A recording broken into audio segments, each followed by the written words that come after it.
ஆண்டவராக இயேசு கிறிஸ்துவின் நாமத்தில் என் அன்பின் வாழ்த்துக்கள். இந்த நாளிலேயும் நம்முடைய தியானத்திற்கென்று நாம் தெரிந்து கொள்கிற வேத வசனம் என்னாகமத்தின் புஸ்தகம் 23ஆம் அதிகாரம். பொய் சொல்ல தேவன் ஒரு மனிதன் அல்ல, மனமாற அவர் ஒரு மனபுத்திரனும் அல்ல. அவர் சொல்லியும் செய்யாதிருப்பாரா? அவர் வசனித்தும் நிறைவேற்றாதிருப்பாரா? அவர் சொல்லியும் செய்யாதிருப்பாரா? அவர் வசனித்தும் நிறைவேற்றாதிருப்பாரா? அவர் மனிதன் அல்ல ஒன்றை சொல்லி மாற்றி விடுவதற்கு. மனிதர்கள் அநேக வாக்குகளை நமக்கு தருவார்கள், ஆனால் அவர்கள் அதை மாற்றி விடுவார்கள், மறந்து விடுவார்கள், அதை எள்ளி நகைத்து விடுவார்கள். ஆனால் தேவன் அப்படி அல்ல. What he promised to us, he will fulfill it in our life.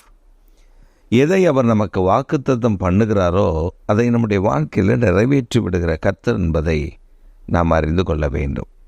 விசேஷமாக புருஷன் தன் மனைவிக்கு வாக்கு பண்ணுவான், நிறைவேற்ற முடியாது. தகப்பன் தன் பிள்ளைகளுக்கு வாக்கு பண்ணுவான், அது நிறைவேற்றிவிட முடியாது.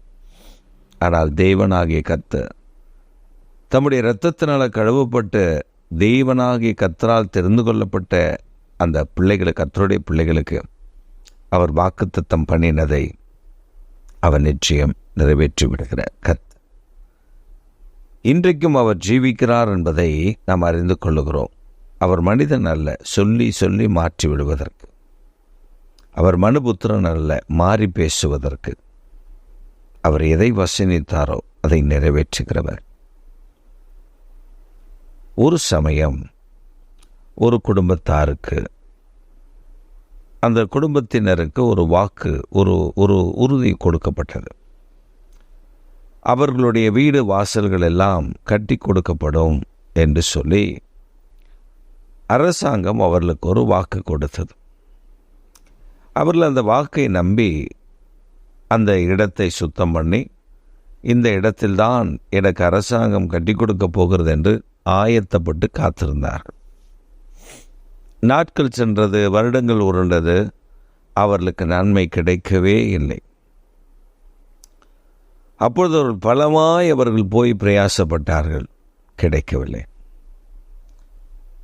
பல கேஸ் போட்டார்கள், பல காரியங்களை நடப்பித்தார்கள், அப்பொழுதும் கிடைக்கவில்லை. முடிவிலே தோய்ந்து போனார்கள்.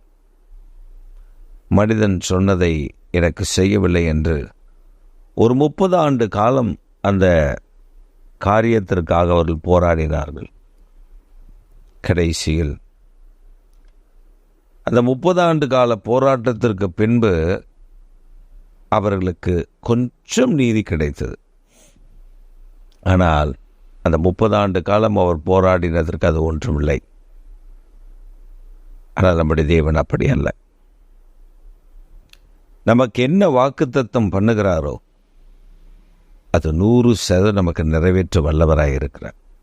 தாவீது சொல்லுகிறான், நாடுகளுக்கு பின்பாய் போன நான் என்று சொல்லுகிறான். ஆனால் கர்த்தர் அவனை தான் ராஜாவாக உயர்த்தினார். வேதத்தில் சொல்லப்பட்டிருக்கிறது, சவுல் என்னும் ராஜா என்று சொல்லப்பட்டிருக்கும். ஆனால் இங்கே தாவீது என்னும் ராஜாவல்ல, ராஜாவாகிய தாவீது என்று குறிப்பிடப்பட்டிருக்கிறது. தேவன் வாக்குத்தத்தம் பண்ணினான், நிச்சயம் நிறைவேற்றுவா, சோர்ந்து போகாதீர்கள். எங்கள் சர்வ வல்லமுள்ள தேவனே, எங்கள் நித்திய பிதாவே, இந்த செய்தியை கேட்டுக்கொண்டிருக்கிற அருமையான பிள்ளைகளுக்கு நீர் வாக்குத்தத்தம் பண்ணினதை நிறைவேற்ற வல்லவர் என்பதை அறிந்து கொள்ள கர்த்தர் அனுக்கிரகம் பண்ணும். நீ மனிதன் அல்ல, நீர் மனுபுத்திரனும் அல்ல, நீ தேவாதி தேவன் என்பதை அவள் அறிந்து கொள்ள இன்று உதவி. இயேசுவின் நாமத்தில் பிதாவே, ஆமென்.